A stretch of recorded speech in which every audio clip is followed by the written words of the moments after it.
BA part third के सभी विद्यार्थियों का मैं कक्षा में स्वागत करती हूँ। इससे पूर्व हमने देखा था प्लेटो के न्याय संबंधी धारणा।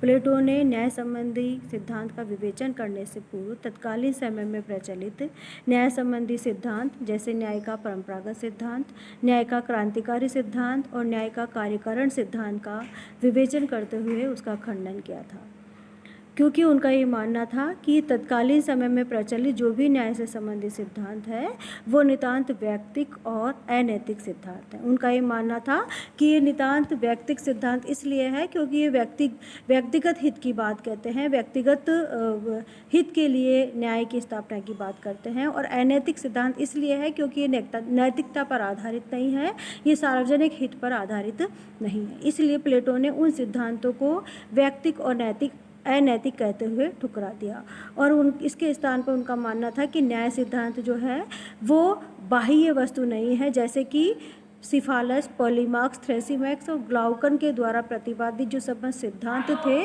वो उनका एक ही विशेषता थी कि वो न्याय को बाह्य वस्तु मानते थे, जबकि प्लेटो जो थे वो न्याय को आंतरिक वस्तु मानते थे, वो व्यक्ति की आत्मा की वस्तु मानते थे न्याय को। उनका मानना था कि व्यक्ति जो है वो प्राकृतिक रूप से न्याय को मानने वाला है, वो प्राकृतिक रूप से न्याय का पालन करने वाला है, उसका स्वभाव ही ऐसा है कि वो अनैतिक कार्य अन्याय नहीं कर सकता। इसलिए उन्होंने न्याय को जो है व्यक्ति की आंतरिक वस्तु माना, व्यक्ति को अंतःकरण की वस्तु माना।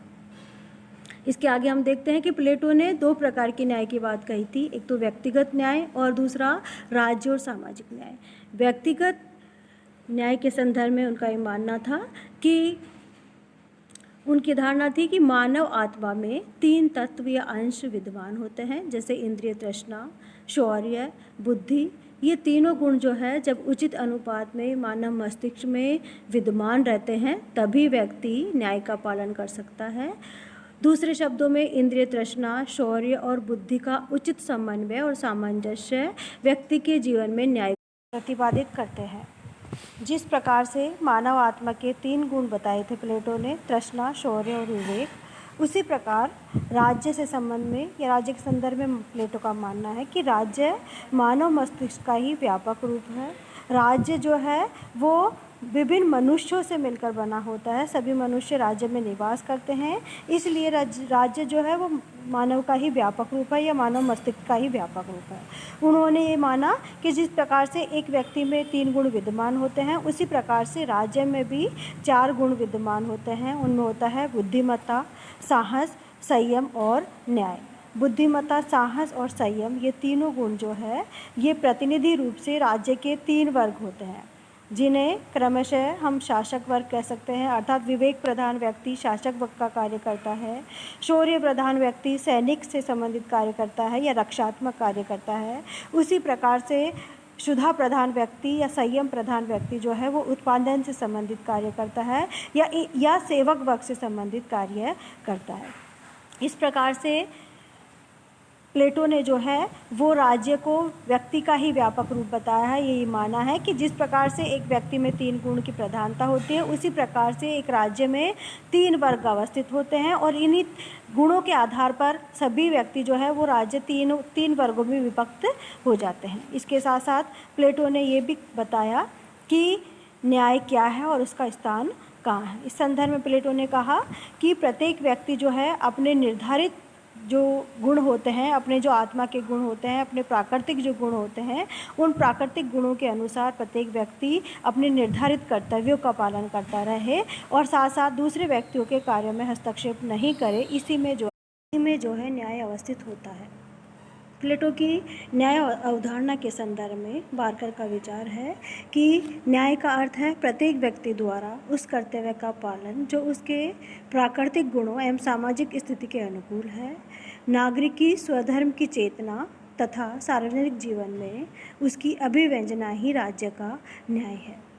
इसी प्रकार सेबाइन का मानना है कि न्याय समाज का एकता सूत्र है। यह उन व्यक्तियों के परस्पर तालमेल का नाम है जिनमें से प्रत्येक ने अपने ही प्रकृति तथा शिक्षा दीक्षा के अनुसार अपने कर्तव्य को चुन लिया है और उसका पालन करता है। वह व्यक्तिगत धर्म भी है और सामाजिक धर्म भी है, क्योंकि उसके द्वारा राज्य तथा उसके घटकों को परम कल्याण की प्राप्ति होती है। तो इस प्रकार से बारकर और सेबाई ने प्लेटो द्वारा न्याय के जो सिद्धांत की व्याख्या की है अपने शब्दों में, और बताया है कि न्याय जो है वो व्यक्तिगत गुण या व्यक्तिगत कर्तव्य का पालन है और सामाजिक कर्तव्य का पालन भी है। अब हम देखेंगे प्लेटो द्वारा न्याय सिद्धांत की विशेषताएं। सबसे पहले कहा सकते हैं अपन कि यह जो प्लेटो का न्याय सिद्धांत है वह एक नैतिक सिद्धांत है, अर्थात प्लेटो की न्याय संबंधी धारणा वैधानिक नहीं है वरन नैतिक और सर्वव्यापी है। इसमें मानव के केवल वैधानिक कर्तव्यों का ही नहीं वरन समस्त कर्तव्यों का उल्लेख किया गया है। अर्थात आज के संदर्भ में जिस प्रकार ये माना जाता है कि न्याय का मतलब ये है कि न्यायालय द्वारा वैधानिक निर्णय दिए जाते हैं, कानून के आधार पर न्यायालय द्वारा निर्णय दिए जाते हैं, वही न्याय है। प्लेटो का इससे बिल्कुल अलग धारणा थी। उनका मानना ये था कि न्याय जो है वो वैधानिक धारणा नहीं है, वो कानूनी धारणा नहीं है, बल्कि एक नैतिक धारणा है, सर्वव्यापी धारणा है, मनुष्य की आत्मा के गुणों के अनुकूल, मनुष्य के स्वभाव के अनुकूल धारणा है। इस प्रकार प्लेटो की जो न्याय सिद्धांत है उसकी पहली विशेषता है ये है कि न्याय जो है वह एक नैतिक सिद्धांत है। दूसरा है न्याय जीवन का एक आंतरिक तत्व तथा संतुलनकारी धारणा है, अर्थात प्लेटो ने माना कि न्याय कृत्रिम या बाह्य वस्तु न होकर मनुष्य के अंतःकरण की एक पवित्र भावना है जिसका आधार आत्म संयम एवं आत्म त्याग है।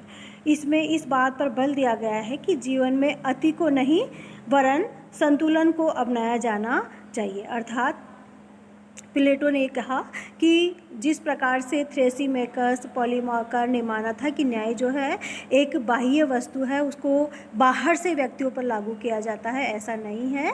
प्लेटो ने माना था कि न्याय जो है वो मनुष्य का आंतरिक तत्व है, मनुष्य के आत्मा का गुण है और वो जो है समाज में संतुलन स्थापित करने का कार्य करता है। अर्थात मनुष्य अपने आत्मा के गुण के अनुसार अपने निर्धारित कर्तव्यों को पूरा करता रहे, यही प्लेटो के संदर्भ में न्याय है, यही प्लेटो की दृष्टि में न्याय है। और इसके साथ साथ वो दूसरे के कार्यों में हस्तक्षेप नहीं करे, यह जो है इसमें न्याय की अवस्थिति है। तीसरा जो विशेषता है प्लेटो के न्याय सिद्धांत की वो यह है कि कार्य विशिष्टता का सिद्धांत, अर्थात प्लेटो ने आत्मा के गुणों के आधार पर प्रत्येक व्यक्ति को ये कहा कि प्रत्येक व्यक्ति में 3 गुण अवस्थित होते हैं, परंतु इन तीनों गुणों में से एक गुण की प्रधानता उनमें अवस्थित होती है। अर्थात किसी व्यक्ति में विवेक की प्रधानता होती है, किसी व्यक्ति में शौर्य की प्रधानता होती है, तो किसी व्यक्ति में शुद्धा की प्रधानता होती है। और इसी एक गुण के आधार पर व्यक्ति को, जैसे व्यक्ति में विवेक के गुण की प्रधानता है, तो उस व्यक्ति को जो है शासन से संबंधित कार्य चुन लेने चाहिए, शासन से संबंधित कार्य उस व्यक्ति के द्वारा किए जाने चाहिए। इसी प्रकार उन्होंने ये भी कहा कि जैसे किसी व्यक्ति में शौर्य की प्रधानता है, अर्थात साहस के गुण उनमें ज़्यादा अवस्थित है, तो उस व्यक्ति को रक्षात्मक कार्य किया जाना चाहिए, उस व्यक्ति द्वारा सेना संबंधी कार्य किए जाने चाहिए। तो इस प्रकार से प्लेटो का न्याय सिद्धांत जो है वो कार्य विशिष्टता का सिद्धांत भी है। अगली जो विशेषता है वो है अति व्यक्तिवाद का विरोधी और सार्वभौम एकता का सिद्धांत, अर्थात प्लेटो की न्याय सिद्धांत की एक विशेषता ये भी है कि वो उसमें व्यक्ति समिष्ट का एक अंग है और समाज के विकास में ही व्यक्ति का विकास निहित है। कार्य विशिष्टता का सिद्धांत वर्गों और व्यक्तियों में भिन्नता उत्पन्न करने के लिए नहीं वरन समाज में एकता उत्पन्न करने के लिए अपनाया गया है। न्याय सिद्धांत में व्यक्ति बनाम राज्य जैसी कोई वस्तु नहीं है, कोई स्थिति नहीं है, बल्कि उसमें व्यक्ति जो है वो राज्य के लिए है, अर्थात राज्य के प्रति व्यक्ति के कर्तव्य निहित है, व्यक्ति के स्वयं के कोई अधिकार निहित नहीं है। इसी प्रकार प्लेटो ने स्पष्ट कहा है कि नागरिकों में कर्तव्य भावना ही राज्य का न्याय सिद्धांत है। प्लेटो के न्याय सिद्धांत की अंतिम विशेषता यह है कि दार्शनिक शासक, अर्थात प्लेटो ने माना कि न्याय की प्राप्ति के लिए यह नितांत आवश्यक है कि राज्य की शासन व्यवस्था विवेकशील और निस्वार्थ और कर्तव्यपरायण व्यक्ति के हाथ में होनी चाहिए, और वो होगा दार्शनिक शासक। और दार्शनिक शासक वो व्यक्ति होगा जो कि जिसमें विवेक की प्रधानता हो, जिसकी आत्मा में विवेक की प्रधानता हो और उसके द्वारा पूर्ण शिक्षा प्राप्त की गई हो, उसके पश्चात उसमें दार्शनिक होने के गुण आते हैं और ऐसा व्यक्ति जो है वो ऐसा शासक होता है जो कि कर्तव्यपूर्ण, कर्तव्यपरायण होता है, निष्पक्ष होता है और उस व्यक्ति के द्वारा ही न्याय व्यवस्था की स्थापना की जा सकती है। ये हो गया अपने न्याय सिद्धांत की विभिन्न विशेषताएं। अगली क्लास में हमारे द्वारा देखा जाएगा प्लेटो के न्याय सिद्धांत की आलोचना।